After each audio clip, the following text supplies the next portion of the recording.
Hi everyone, my name is Steph, this is the Novelty Corner, and welcome back to my channel, and welcome to my 2025 best books, favourite books of the year. Now, if you are at all familiar with me, you will know that I cannot do a top 10 list to save my life. I cannot do a top list, I cannot categorise books as my favourite books. I haven't been able to do that since 2023, where I have a top 3 favourite set of books, and those 3 books have not changed in the last couple of years. So coming up with an arbitrary list of an arbitrary number of books doesn't work for me. And tomorrow you're going to get all of my reading stats, and you'll know that I read over 600 books. So trying to find 10 best books from 600, that's a losing proposition for me, because I'm someone who is generally pretty good at picking books that I know I'm going to enjoy. So I have a very high number of 4, 5 and 6-star reads. 6 stars are like my all-time favorites, and I tend to pick fairly well within that range. So it then makes it really hard to just pick a favorite, because books, even if they're a 4-star read, can still be a book that you think about for the rest of the year. And to me, that makes a good book. And that is a book that's worthy of a best of list, because you can have the most perfect book that's perfectly written and it's a 6-star read, and a 4-star book that might have 1 or 2 things that just don't tip it over the line into a 5-star or a 6-star book read, but resonate with you so much that you don't stop thinking about it. Consider this my best of list of books that got high star ratings or books that I just cannot get out of my head, and I'm going to share them with you in 2 categories. One is going to be the new to me authors that made this top list, and the rest will be previously read authors, which is a much bigger list, because obviously if I've read them before, chances are I'm probably going to really enjoy their writing. Because we're going to be talking about close to 30 books, I would suggest getting comfy, having a drink handy, being ready to sit and listen, and also I'm not going to go into too much detail about them, because the majority of these books I've talked a lot about on this channel in one video or another. So we are going to start off with new to me authors that I read in 2025. Starting off with After the Siren by Darcy Green. I've not shut up about this book because it is an Australian queer AFL romance between 2 guys who play on the same footy team and fall for one another. This is written by a queer Australian author based in Melbourne who is amazing. I went to the book launch for this, got my book signed. I absolutely love it. I think it is just the perfect queer sports romance read if you want to read something fun and enjoyable and that has just so much heart. Bonus points that it's Australian. Oh, I probably should have talked about this one first because it's the only non-fiction on this list. Always Was, Always Will Be by Thomas Mayo. I read this at the start of last year, and it is a reflection on the Voice to Parliament referendum vote that did not succeed and why maybe it didn't, the history of Indigenous Australians fighting for rights in Australia, and also probably the part that I think is most impactful or makes this an amazing book is the open invitation for people and how we can continue to support Indigenous rights in Australia, the things that we can do, the small steps that even if you can't make big marches or things like that, there are little things that you can do, and there's a great section at the back of the book that has really amazing tips. But most of all, Thomas Mayo's writing is just incredible, and I really loved this. I think this was a phenomenal way to start my non-fiction reading in 2025. Then we have Kath Richards. I read A Love Most Fatal at the start of this year, and then I went on to read the second book, and you will see that the second book is in the next part of the list as well. I should have just included it here, but why not? Let's just bring it back later on. I Love Most Fatal is the first book in her Morelli sisters series, and we are following Venessa, who is the head of a mafia family. So she's the mob boss, and she ends up falling for her nephew's teacher, and he gets caught up in her world and rapidly finds it's not very safe at all. Venessa has to work out her feelings towards Nate and then also keep him safe. So I love this. It's so good. It's so good. Then we have When the Tides Held the Moon by Venessa Vida Kelley. This is a book that I was not expecting to read, and I read it and I really thoroughly enjoyed it. It's historical, fantasy, queer fiction about a guy who is hired to create a tank for a Coney Island fair, not knowing what the tank is going to contain, and then discovers that it contains a merman, and it is him falling for the merman in the tank and what he does to try and save his love.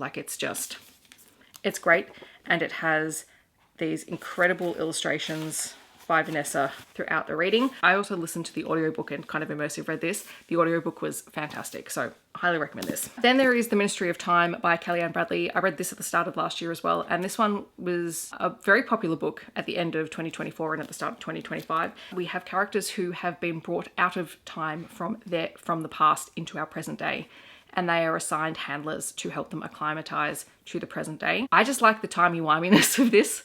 I really enjoyed the character. I liked that no one was perfect. Yeah, like the whole premise of it is just very, very intriguing to me because I love this kind of sci-fi. I need to get faster because otherwise we're going to be, like, what are we? 7 minutes and I've gotten through 5 books. Okay, we're going to get a move on. The Favourites by Layne Fargo. This is about figure skating or ice dance. Is this ice dancing? I think this might be ice dance. I could be wrong. Don't quote me on it because I still struggle to remember the difference between the different types of figure skating in the Olympics. So this is is it a Wuthering Heights retelling? I can't remember. Anyway, we have Katarina and Heath, and they meet each other when they're teens. They come from very different worlds. Katarina is an incredible skater and she brings Heath along for the ride. And it is their tumultuous relationship as, they're pairs figure skaters. Through their pairs relationship, the ups, the downs, the separations, the way that they hurt each other the only way that people who truly know each other and love each other can possibly do. It is a wild ride. It's a wild ride. This is one of my favourite covers of the year as well. What else can I say? The audiobook for this is fantastic. I was immersive reading this one as well, and well worth that experience. 2 books that are horror, but kind of horror blends. There is Bury Your Gaze by Chuck Tingle. This is the first full-length novel of his that I've read, and I thoroughly loved this. This is a really cool horror book that looks at Hollywood and nightmares come to life and the horrors of the potential of artificial intelligence. Like, this is so cool. I thoroughly love this, and I read it, I borrowed it from my library, and then I had to buy myself a physical copy because I want to reread and annotate this. It was that good. And then another one that I think I borrowed the audiobook from the library, but then the more I thought about it, the more I wanted a physical copy of it, is Of Monsters and Mainframes by Barbara Truelove, which Barbara is an Australian author. I didn't realize that when I was reading the book. And this is a sci-fi horror kind of story about a ship called Demeter.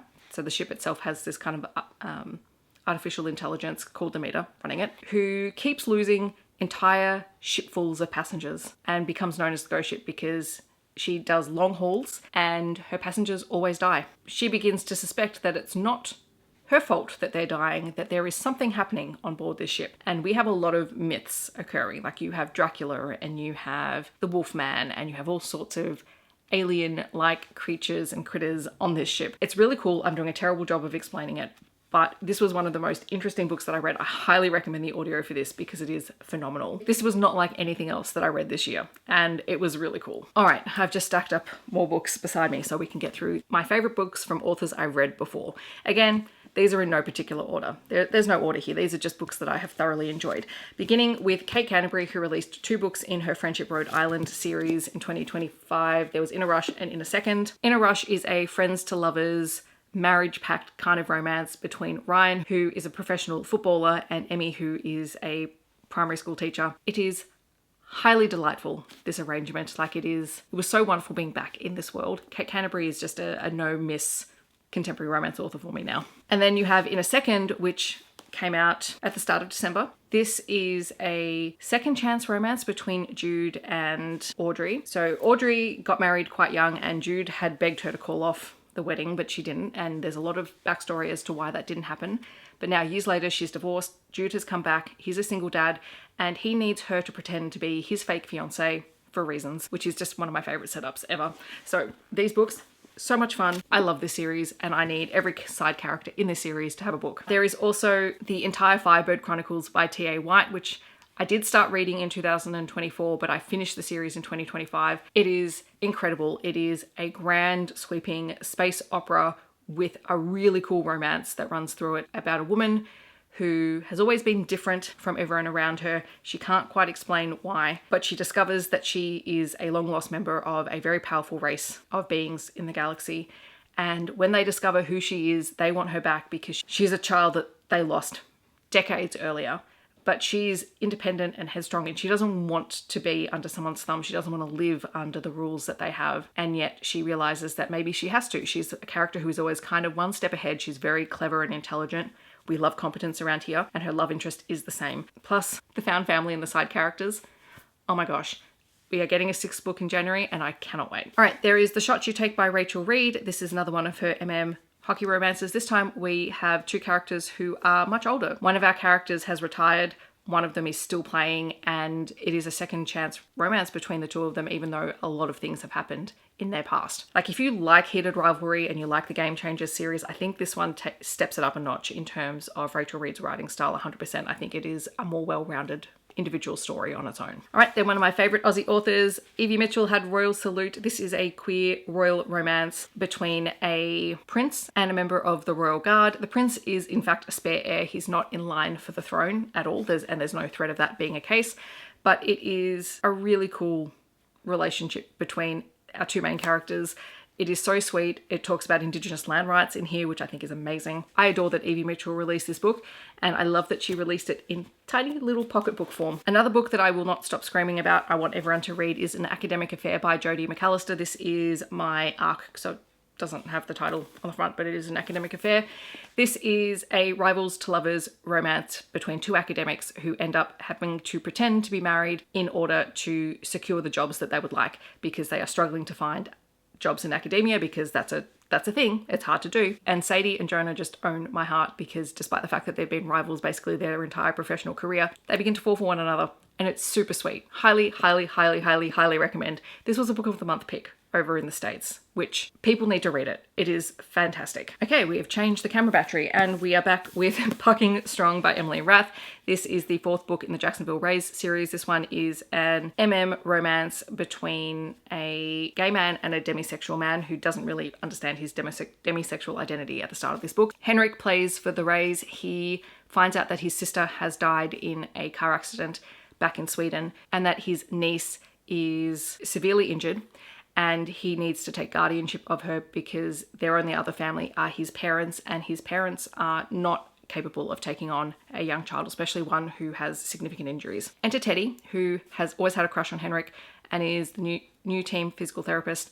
For reasons, Henrik and Teddy end up married in order to secure custody of Henrik's niece, and the entire thing is just super sweet. The one thing I will say, for those who need the warning, one of Henrik's parents does have dementia or Alzheimer's. I can't remember which one it is, but that is a plot point in the story, so just be mindful of that if that's at all triggering for you.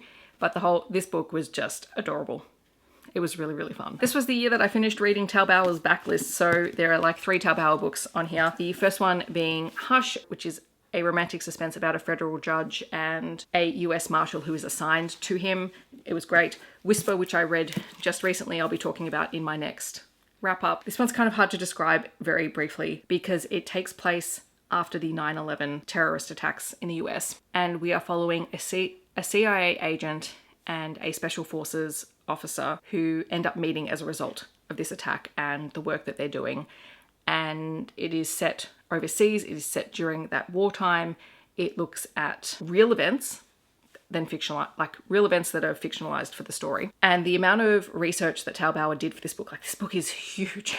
It is massive. I was just gripped. It's very much a political thriller with some romantic suspense elements woven into it. It's amazing, but I know that this will be a trigger for a lot of people, so just be mindful going into it. And then there is The Fall, which was his newest release, which is another hockey romance. Again, this one is probably not for everyone because you question a lot of what the main character is feeling. So our main character at the start of the book is injured on the ice and then wakes up and he's sleeping next to this guy. He has no idea how he's got there, but somehow he's in this relationship. And he lives this life, and then suddenly he wakes up again and he's back on the ice before the accident happens. It is a really, really fascinating read. I need to go back and reread it at some point this year. I'm hoping that the physical book is released at some point this year because I think I need to sit down and physically read it and annotate it and then look at how it all comes together, because it was so cleverly done in a way that I would not have expected it to be done. Because you don't know if there's a magical realism or a sci-fi element happening in this story. It's not, but it feels that way, which is kind of cool. I love that kind of stuff. The romance in it is just beautiful. Alrighty, where are we? Oh, a poetry book. Let's do both poetry books at the same time, shall we? So there are 2 poetry books that I have on this list. There is Eclipse by Kirli Saunders. This is just amazing. I love Kirli Saunders' writing. I love her poetry. I love her picture books. I think she does an incredible job. She's a First Nations poet, and she really taps into a lot of different things, including First Nations culture and history and connection. All of her poetry collections are some of my favorites. And then there is Maxine Beneba Clark's beautiful Changelings, which I read recently. I haven't reviewed it because it's going to be part of a vlog that I release in January or February, but is just beautiful. It is a reflection on being a woman, on being a mother, on living in a world that constantly tells women and girls things that aren't always true. And it's so beautifully done. I've read a lot of Maxine Beneba Clark's poetry for kids, and I've read a lot of her children's picture fiction. This was her first adult poetry collection that I've read, and I loved it. There were so many great poems in here. Highly recommend. The Enchanted Greenhouse by Sarah Beth Durst. This is set in the same world as The Spell Shop, and this continues to be one of my favorite cozy fantasy series with just a sprinkling of little romance undertones. Our main character, Turla, broke the magic rules. She was held as a statue in a library for a number of years before being sent to this island to help solve a magical problem. She meets the gardener of this island, who is a bit grumpy, a bit surly, doesn't really know what to make of her, but together they have to team up to save the greenhouses on this island that are held together by magic. It is delightful. I read The Winners by Fredrick Backman, finishing out the Beartown series, and my goodness, this series is a roller coaster. Fredrick Backman just has such an interesting writing style, the way that he writes, but the way that he draws you into this small town. Obviously, third book. The entire series is about the politics of a small town, the interrelationships between the people in the small town, and the way that it is all embedded in this identity and connection to ice hockey in this town. It's deeply, deeply fascinating. It's like the perfect study of human nature, especially when things go wrong. And then another Fredrick Backman story I read this year was a short story called The Answer Is No. And this one I cannot get out of my head. I've actually recommended it to quite a few people in real life because it is about a man who lives in an apartment block, and he somehow finds himself caught up in the politics of the apartment block. The body corporate, or the equivalent of the body corporate, come to his door because someone has left rubbish out on the nature strip, and they're trying to figure out who it is. I think it's a saucepan it's a frying pan that's been left out on the nature strip, and they just keep coming back, and all this guy wants is to be left alone. And suddenly he's been nominated to lead the group that is investigating what has happened, and then suddenly everyone starts leaving their rubbish out on the nature strip, and it becomes a whole big thing. Just the sarcastic, snarky humor in this really got me. There is The Witch's Guide to Magical Innkeeping by Sangu Mandanna, which is the follow-up to The Very Secret Society of Irregular Witches, another really delightful, cozy, paranormal romance about a woman who has lost her magic and the people that she is surrounded by. It's beautiful. The ending of this nearly broke me. I told you Kath Richards would be back, that we have A Love Most Brutal, which is the follow-up to A Love Most Fatal. We are following the youngest sister in the Morelli family. She's the family enforcer, and she enters into an arranged marriage with the head of another mafia family because they are trying to secure an alliance, and it is the relationship between these two as they fall in love. This one deals a lot with mental health, a lot with personal struggles and connection, and it was just phenomenal. Gloves Off by Stephanie Archer was one of my favourite contemporary hockey romance books that was not a queer hockey romance this year. In fact, it may possibly be my favourite of the non-queer hockey romances that I've read all year. We have Georgia and Alexei, who absolutely loathe one another. He plays for the hockey team. She is a doctor that is associated with the team. They cannot stand one another. They are constantly snarking at one another. I've talked about this book a lot. They are just constantly under each other's skin until they enter into a marriage of convenience because of reasons. I say of reasons because then I would spoil it, but it's not like I'm not... Anyway, they're in a marriage of convenience, and they are just constantly nitpicking at one another. And like sometimes authors, when they do this, it really rubs me the wrong way. But whatever Stephanie Archer did, it made you understand that there is actually some feelings underpinning this. So it takes the sting out of it just a little bit. My favorite thing in the entire book is the fact that Alexei's mother is a florist, and he understands the language of flowers really, really well because he grew up helping her in the florist shop. And he's constantly sending Georgia flowers that have meanings, and she finds a book about the meaning of flowers and eventually understands what it is that he's doing. And all of the flowers, all the floral arrangements he sends initially are really snarky and mean because he's annoyed at her, but then as he begins to fall for her, they change and they become really beautiful messages, and she understands that. And it was just my favorite whole little thing, this little subtext kind of plot of the story. But yes, this fake marriage is delightful. I really love this book. Grave Situation by Louisa Masters. This is a fantasy book with a queer romance that underpins it. I've read this very recently. We have our main character who is still training to be a fully qualified mage. He is apprenticed to a master, and one of his roles is that he has to teach classes at this magic school. And he has been given the first years, which he is not always thrilled about because the first years always get themselves into trouble, and he's determined to keep them out of trouble, even if he has to, you know, remind them that they need to listen to him by dangling them over an open chasm by his magic to prove it. And he is chosen by a sentient god rock to go on a quest to save the world from zombies. That's his book. He falls for a healer who is along for the ride. The end of the first part of this book broke me because there is the death of a major side character and I was not okay. But the humour with this god rock who is directing them on their journey, and the relationship between our main character and the healer, and the fact that there are dragons in this world and dragon riders and zombies and all that sort of stuff, like, it was just a really cool, interesting story, and there are a lot of moments of humour that Louisa Masters does really well. There is When We Were Dragons by Kelley Barnhill, which is a historical literary fiction kind of story, which also has very sapphic underpinnings, and this is basically feminine rage. It really is. So one day the world wakes up and a significant portion of the female population have turned into dragons and have left their homes. It is about our main character, who is the niece of a dragon, and her trying to understand the dragons, why they become dragons, why no one talks about it, because basically it becomes very taboo. No one talks about the people who were turned into dragons. Her family takes in her cousin, her auntie's daughter. They're raised that way to not talk about it. Her cousin becomes her sister, and that's just the way that it is. And it's our main character growing up and understanding why all of this has happened. And it looks at feminism, it looks at female rage, it looks at a patriarchal society and how they bring women down. It's really, really fascinating. And then last but not least, because we knew this would be on here because it's Ilona Andrews, is The Inheritance, which is their new release for 2025. This is a sci-fi romance and it is fantastic. It is set in the same world, or at least a parallel world version of the Innkeeping Chronicles. Our main character is a woman, I think in her late 30s or 40s. She has 2 children. She is separated from her husband, and the world has gone to hell because these portals keep opening up in the world. And because these portals have opened up, some people have discovered that they have magic or the ability to do incredible things. She is an assessor, and her job is to go into these portals with teams of people and to assess the most useful things that they can reclaim from these portals, because of course humans see a portal and go, how can we make a profit off of this? And in her head, she's constantly thinking, this is for my family, this gives them security, this gives them health benefits, this gives them all of these things. This is why I do this job, because it's for my family. And at the very start of this book, she's going into a portal that gives her a terrible feeling. And when they go in there, her entire team is killed. She is left with a dog, and they have to survive inside this portal. Parallel to that story, we also meet who I suspect is probably going to be the love interest down the line. He is the head of the guild that sent the team in initially. And when he finds out what's happened, he's really annoyed. There's a couple of people who survived the portal who escaped out of it, didn't get trapped there. There is a level of responsibility that he has for their actions. Like, it's just really, really cool.